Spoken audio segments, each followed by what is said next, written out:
Also joining us from Charlottesville is Police Chief Tim Longo. Chief Longo, good morning. Good morning. How are you? I'm well, thank you. We just heard you say in our report that there were obvious physical injuries to Miss Love's body that led investigators to believe this was a homicide and not just a deadly accident. Like what, Chief? What sort of injuries?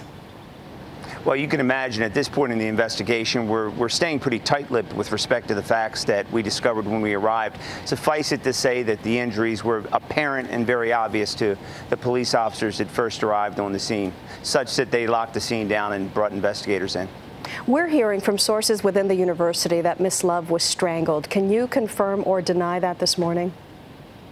I can do neither. I can tell you that we're hopeful that the autopsy will take place sometime this morning. We'll have investigators there when the autopsy is performed, and hopefully when that's complete, we'll have a better idea as to the extent of her injuries and both the manner and cause of her death.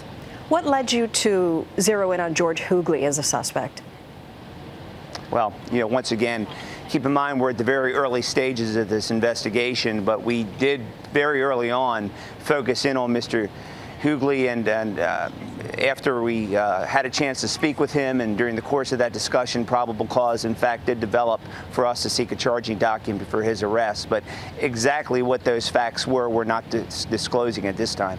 How did he react when police showed up to arrest him?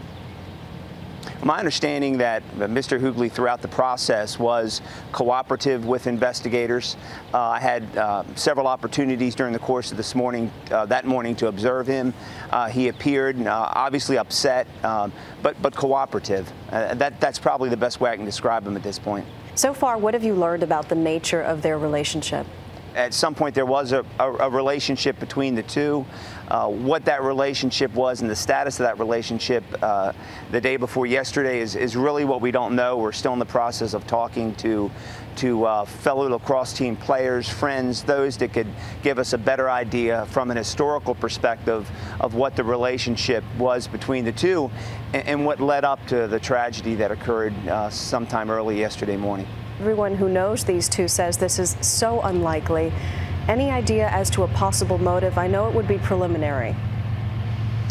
No, we really don't. And another thing to keep in mind, there's so many people we want to interview, and we want to be really careful that what information we get from those potential witnesses is information they have actual knowledge of and not something they may have heard me say or they may have read in the newspaper. But we're hopeful that once we've interviewed the large number of people that need to be interviewed, that we'll have a better idea of what really was taking place between these two individuals. But right now, George Hoogley is the only suspect. You believe you have your man?